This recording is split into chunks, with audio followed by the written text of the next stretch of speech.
Hello and welcome back to another season of the Running in Circles podcast. We are back after a 18-month hiatus. This is season four.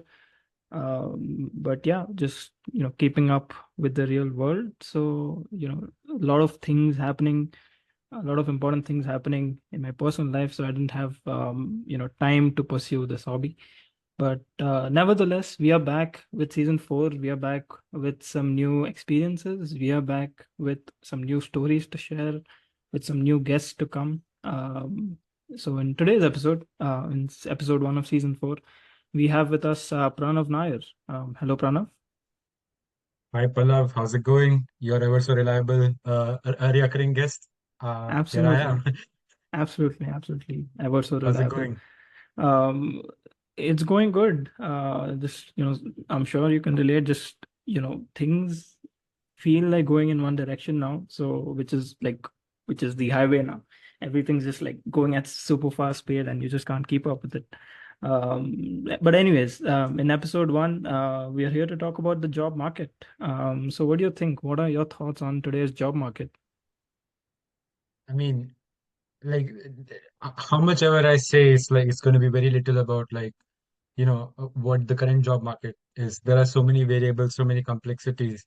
Like, I mean, the cat's out of the bag. I am like in UK right now. So I mean, at the moment in time, the current job market in the UK, it's very stressful, let's just say that. If that's like one word that you can attest to it, it is like you have lots and lots of job if you like just open LinkedIn. But then again, every single job has like hundreds and hundreds of applicants. Every graduate job has potentially thousands or 10 thousands of applicants. So Absolutely. you have a lot of competition, but at the same time, jobs are there, but it's not enough that can satisfy the demands of like all the people Demand. who are Yeah. eligible Yeah. for jobs. At the Yeah. same time, economy is not doing that great in the UK. Yeah. Uh, it, I mean, especially after Brexit, they have never really recovered. So, Okay. I mean, I don't really want to take a political stance in your podcast, but Brexit has, I would say, has been a failure in terms of job market. Let's just say that. Got it. Got it. I mean, I agree with what you said. Job market for sure. It has gone down a difficult slope. Again, it wasn't like this before, neither in the UK nor in the US where I study.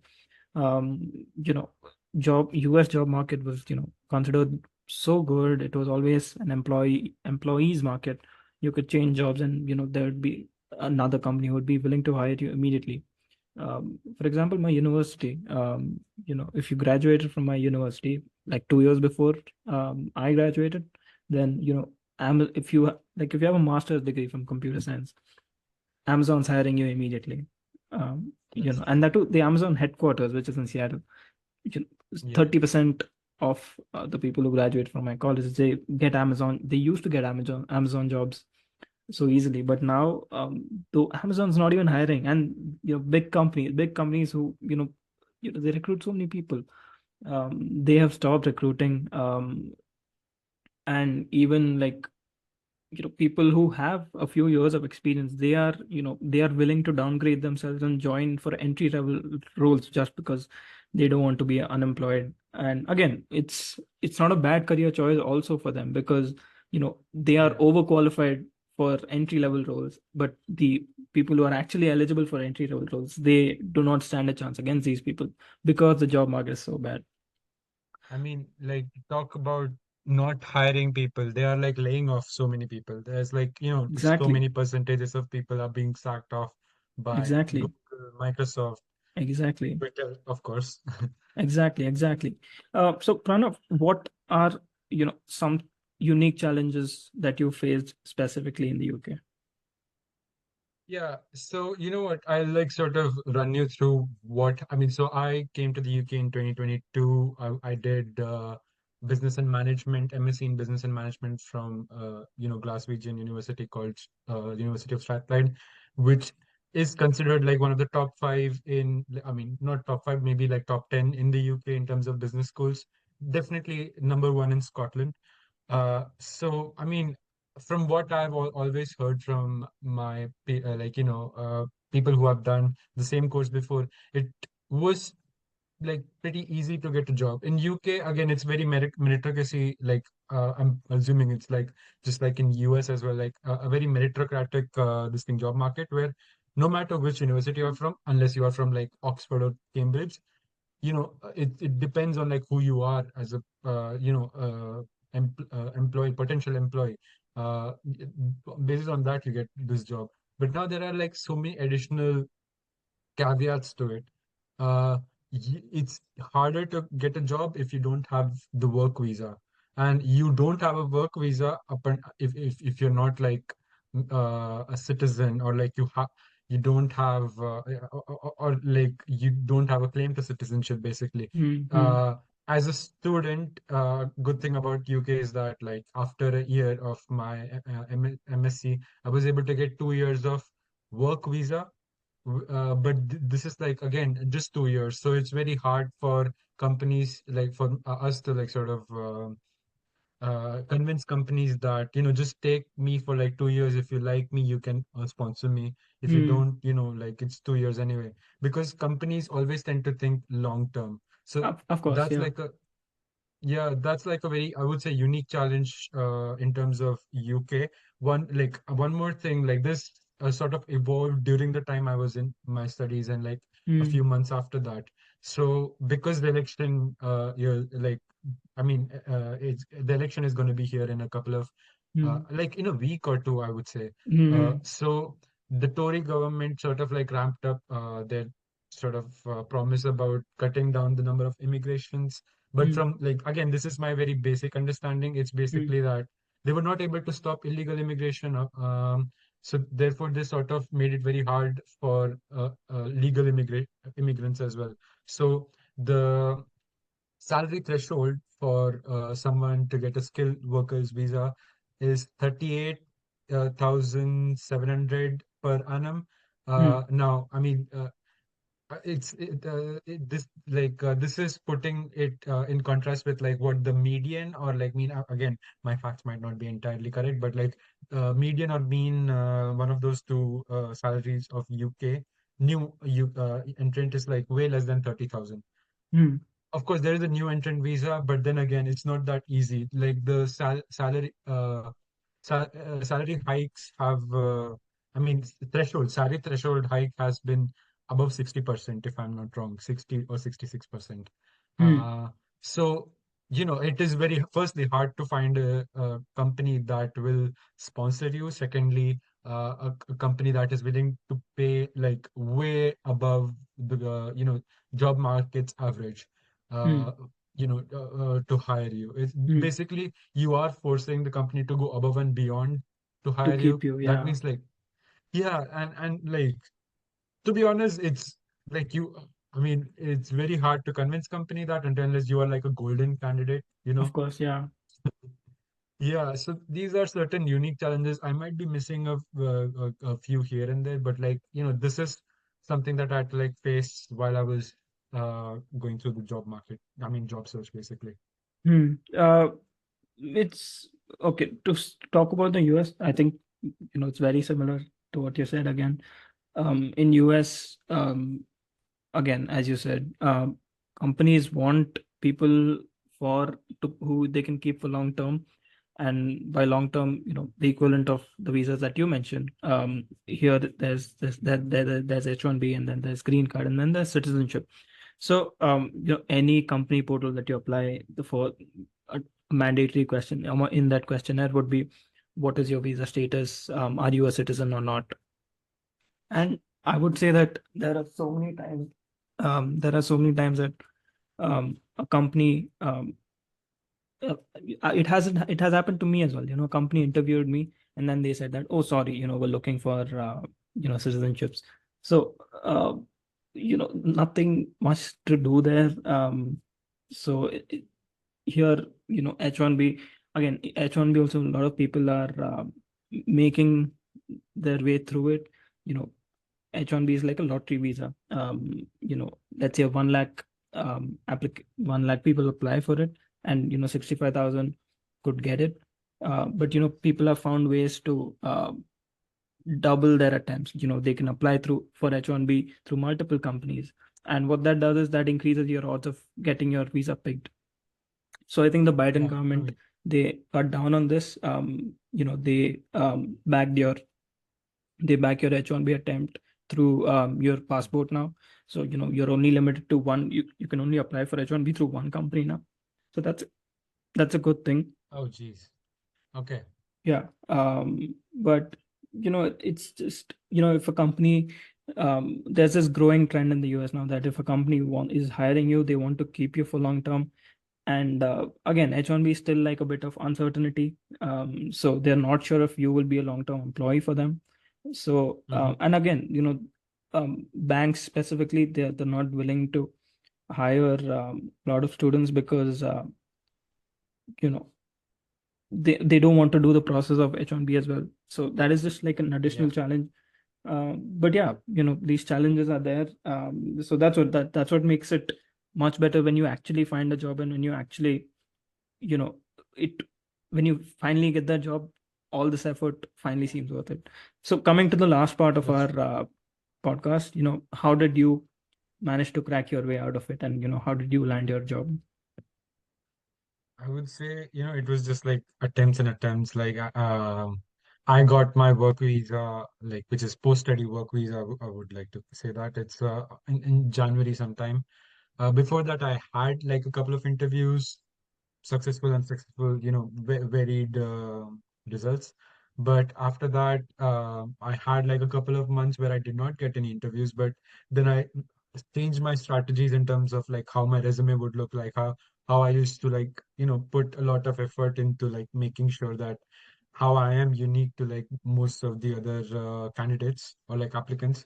I wanted to like sort of highlight it and specify it. And because I was looking for non-technical role, which is like, say, I was looking for mostly marketing or product marketing roles in tech companies, having a tech background of, having done electronics and instrumentation engineering with a little bit of experience of marketing. I was able to sort of like, not to like repeat the same word again. I was able to market myself again and pretty well. So Okay, so to talk about my story, I think it took me a lot of time to accept how bad the job market is. I used to be very like delusional. I'm like, of course I'm gonna get a job. Of course I'm gonna, get my dream job. Of course I'm gonna graduate immediately. I'm gonna graduate and immediately find my dream job, and move to another city, and finally live my American dream. But yeah, the more I went talking around, and the more I started facing reality, and it was just like a lot of job applications that a lot of people, and talking to a lot of people and hearing their stories, uh, I sort of became a little more realistic towards what the job market yeah, is. People were getting hired, and they used to get fired within like a month of getting their job. So it is, first of all, the stats were so bad. Like in my previous batch, some 20% or 25% people were hired, which is again so depressing. yeah, And a lot of people got hired, then got fired immediately. Um, and so again, not to, again, it wasn't me being negative and being sad that job market is so tough. It was just accepting that, okay, this is the reality, and you'll have to go that extra mile to get that job and make it all count. So again, it took me a lot of time. It took me a lot of sleepless nights, a lot of dinner sacrifices, and a lot yeah, of breakdowns. But ultimately, whenever all that happened, of course, family is always there to support you, right? So they just kept yeah, telling that, just keep applying, and there's nothing else that you can do. So then, yeah, I just stuck to doing that. And I started taking those extra steps as well. I would like wake up in the morning, and while doing my morning routine, I would apply to jobs on LinkedIn. I was that yeah. engrossed. When I used to travel on buses and trains, I would be on LinkedIn. I would, like, my sister bought LinkedIn Premium for me, and Oh wow. yeah, and I would just like, if I have 2 minutes to spare, I'm applying to like two jobs straight away. So Yeah. that, I remember.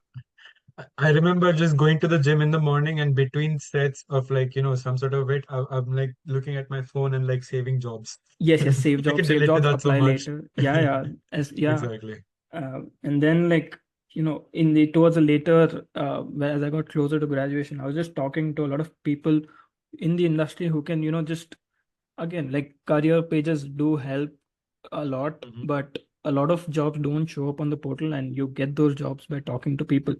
So towards the later parts of, towards the end of my graduation, I was just talking to a lot of people who could help me get a job.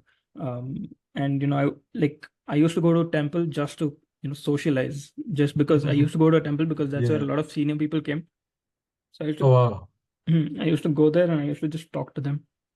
But again, ultimately, um, what helped me get a job is my relationship with my manager. My manager helped me get this job. I just said that, you gotta help me out some way, please. I Mhm. know, full again salary negotiation and all is not, again, I've played hardball with my manager, and he refused. But ultimately, we sort of came to a conclusion that, ultimately, let's find a solution in which I can work for you, but you know I can also leave when a suitable offer comes to me. Yeah, So that's fair. yeah, because again, like the pay is not to my liking, but my Yeah. skill is up to your liking. So there is a mutual benefit in both of us working together.